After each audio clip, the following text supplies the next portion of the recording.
Perkenalkan, nama lengkap saya Oktaviani Nadia Keddi. Saya dari kelas 10 IPS 6 akan mempresentasikan hasil makalah yang saya buat dengan judul Dampak COVID-19 bagi Kesehatan Fisik dan Mental Masyarakat di Lingkungan Desa. Bab 1, Pendahuluan. A. Latar belakang. Virus corona merupakan virus yang mematikan yang sedang melanda dunia saat ini. Virus ini merupakan virus yang menyebabkan penyakit pada manusia dan hewan. Bangsa Indonesia, termasuk bumi Nusa Tenggara Timur, masih melawan virus corona sampai saat ini. Jumlah kasus virus corona terus bertambah, seolah tak ada habisnya. Dengan beberapa yang melaporkan kesembuhan, namun tak sedikit pula yang meninggal. Usaha penanganan dan pencegahan terus-menerus dilakukan oleh pemerintah dan tenaga medis untuk melawan virus ini. Latar belakang virus corona dimulai dengan pneumonia atau radang paru-paru. Kasus ini diduga berkaitan dengan pasar hewan di Wuhan yang menjual berbagai jenis daging binatang, termasuk yang tidak bisa dikonsumsi, misalnya ular, kelelawar, dan beberapa jenis tikus. Dengan latar belakang tersebut, virus corona bukan kali ini saja membuat warga dunia panik karena memiliki gejala yang sama-sama mirip flu. Virus corona berkembang dengan sangat cepat hingga mengakibatkan infeksi yang lebih parah, khususnya kepada orang yang memiliki penyakit, misalnya penyakit jantung. B. Identifikasi masalah. Berdasarkan uraian di atas, terdapat masalah yang diidentifikasi yaitu 1. Kurangnya kesadaran masyarakat bahwa betapa berbahayanya virus corona. 2.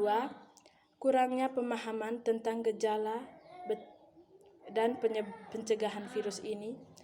3. Timbul rasa masa bodoh masyarakat yang tinggi, sehingga mengabaikan anjuran pemerintah dan melanggar protokol kesehatan. C. Rumusan masalah. Permasalahan yang dapat kita rumuskan sebagai berikut. 1. Apa itu virus corona? 2. Bagaimana virus corona dapat mewabah seperti sekarang? 3. Apa bahayanya virus corona? 4. Dampak virus corona bagi kesehatan. 5. Penyebab ketakutan masyarakat tentang virus corona. 6. Mengapa harus mencegah penularan virus corona. 7. Cara mencegah penularan virus ini. D. Tujuan masalah. Tujuan dalam penelitian ini adalah sebagai berikut. 1. Memenuhi salah satu tugas dari guru agar dapat mengikuti ujian. 2. Dapat mengetahui cara menghindari virus corona. 3. Mengetahui penyebab dan dampak dari virus ini. 4. Mengetahui cara pencegahan virus ini. Bab 2, Pembahasan. A. Pengertian virus corona. Virus corona merupakan keluarga besar virus yang menyebabkan infeksi pada saluran pernapasan ringan hingga sedang seperti penyakit flu. Banyak orang terinfeksi penyakit ini setidaknya 1 kali dalam hidupnya. Namun beberapa jenis virus corona juga bisa menimbulkan penyakit yang lebih serius seperti pneumonia, bahkan kematian. B. Sejarah perkembangan virus corona. Virus corona adalah keluarga besar virus yang dapat menginfeksi burung, mamalia, dan juga pada manusia. Menurut World Health Organization atau WHO, virus ini menyebabkan penyakit mulai dari flu ringan hingga infeksi pernapasan yang lebih parah seperti MERS-CoV dan SARS-CoV.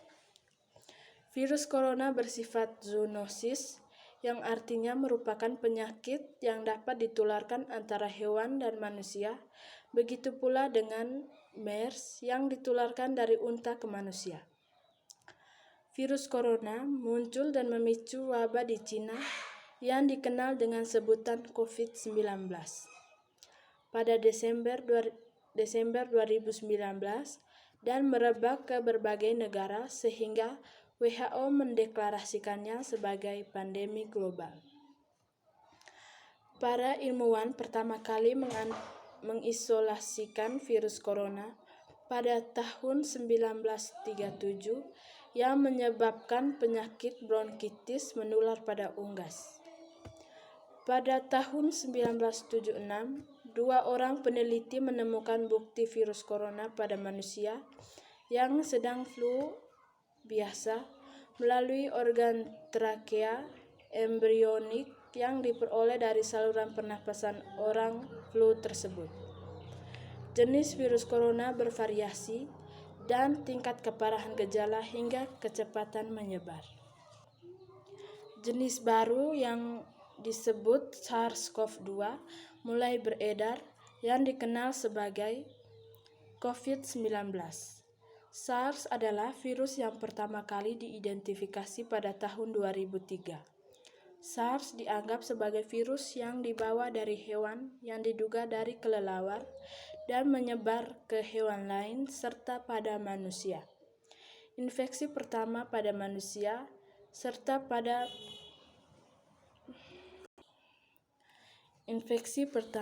manusia terjadi di Provinsi Guangdong, Cina Selatan pada tahun 2002 dalam beberapa bulan.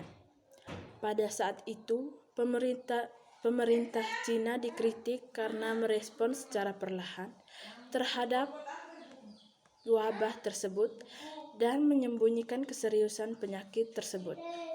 Dikutip dari headline, salah satu perubahan terbatas sejak SARS adalah kemajuan dalam teknologi yang dibutuhkan untuk memahami virus dan mengembangkan tes atau perawatan diagnostik pada bulan Januari. Komplikasi lebih mungkin terjadi pada orang dewasa yang lebih tua dan setengah dari semua orang yang berusia di atas 65 tahun yang menjadi sakit dan sulit bertahan hidup. Virus corona yang pertama kali muncul dan menyebar ke manusia berasal dari kota Wuhan pada akhir Desember 2009. Rasa takut masyarakat desa belah tentang kasus virus corona masih tinggi. Respon masyarakat terhadap wabah virus corona masih cenderung negatif. Meski begitu, hal ini bisa mengarah perilaku seseorang untuk bertindak positif dan mencegah penularannya.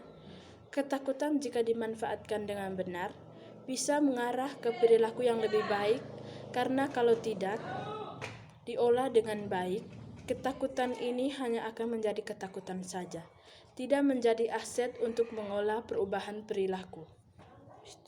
Sumber informasi yang paling dipercayai masyarakat mengenai virus corona ini adalah media massa, televisi, kemudian diikuti oleh koran, radio, dan media sosial, WhatsApp group, pemberitaan media online, dan situs internet.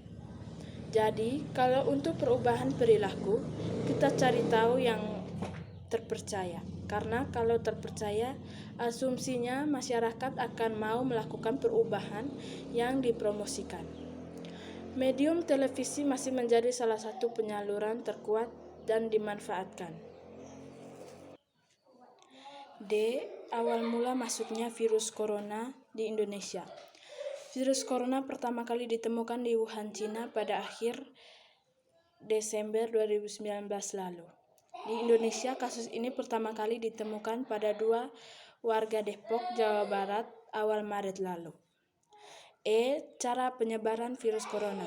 Infeksi coronavirus disebabkan oleh virus corona itu sendiri. Kebanyakan virus corona menyebar seperti virus lain pada umumnya, seperti 1. Percikan air liur pengidap. 2. Menyentuh tangan atau wajah orang yang terinfeksi. 3.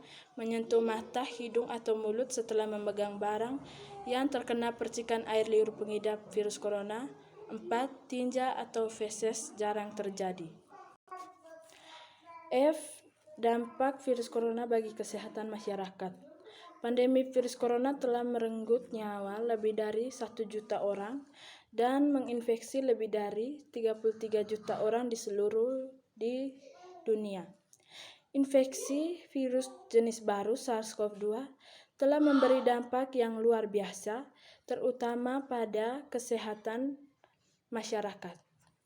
Virus ini menginfeksi beragam orang dengan berbagai kondisi kesehatan yang menyertai, akan tetapi ternyata mereka yang dapat terinfeksi tidak hanya berkisar usia yang lebih tua atau memiliki kondisi penyakit penyerta saja. Orang muda yang tampak sehat tak selalu mendapatkan gejala yang ringan, tetapi juga bisa saja terinfeksi dengan sakit yang parah. Virus corona baru melahirkan penyakit baru yang kini kita kenal sebagai COVID-19 dengan infeksi yang menyerang organ pernapasan serta organ-organ tubuh lainnya. SARS-CoV-2 dianggap sebagai virus pernapasan yang menyerang organ paru, namun ternyata kerusakan yang diakibatkan dapat memengaruhi organ lainnya. Virus yang menginfeksi sel tubuh terkait dengan reseptor AC2 yang juga banyak ditemukan di saluran pernapasan, jantung, pembuluh darah, ginjal, hati, dan saluran pencernaan. COVID-19 dapat merusak banyak organ dalam tubuh, diantaranya sebagai berikut. 1. Paru-paru. Virus memasuki sel-sel pernapasan dan menyebabkan kerusakan pada organ paru. Rusaknya jaringan membuat paru-paru sulit melakukan tugasnya dalam mengoksidasi darah dan membuat orang kesulitan bernapas atau terengah-engah. 2. Jantung. Infeksi virus corona dapat menyebab radang otot jantung atau gagal jantung. Jika organ ini tidak mampu memompa darah sebagaimana mestinya, maka jantung juga bisa berhenti karena kekurangan oksigen. 3. Otak. Dampak virus ini juga dapat menyebabkan infeksi parah pada otak. Gejala neurologis juga disebabkan oleh peradangan di otak yang diakibatkan oleh pembekuan darah. G. Dampak COVID-19 terhadap kesehatan mental dan cara mengatasinya. Di tengah mewabahnya infeksi virus corona saat ini, sangat mempengaruhi tatanan hidup baru di kehidupan masyarakat. Pandemi COVID-19 tak hanya berdampak pada mereka yang terinfeksi saja, tetapi pada semua masyarakat dunia, baik dari sisi ekonomi, kehidupan sosial, kesehatan raga, dan infeksi dengan masyarakat luas.